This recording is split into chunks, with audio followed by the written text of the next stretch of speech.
শ্রীমদ্ভাগবত গীতার পঞ্চম অধ্যায় কর্ম সন্ন্যাস যোগ শ্লোক নম্বর ৮ ও ৯।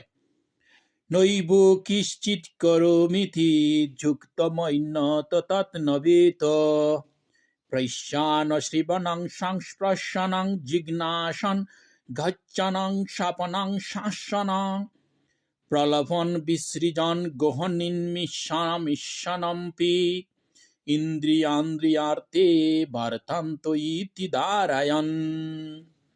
অনুবাদ: চিন্ময় চেতনায় অধিষ্ঠিত ব্যক্তি দর্শন, শ্রবণ, স্পর্শ, ঘ্রাণ, ভোজন, গমন, নিদ্রা ও নিঃশ্বাস আদি ক্রিয়া করেও সর্বদা জানেন যে প্রকৃতপক্ষে তিনি কিছুই করছেন না।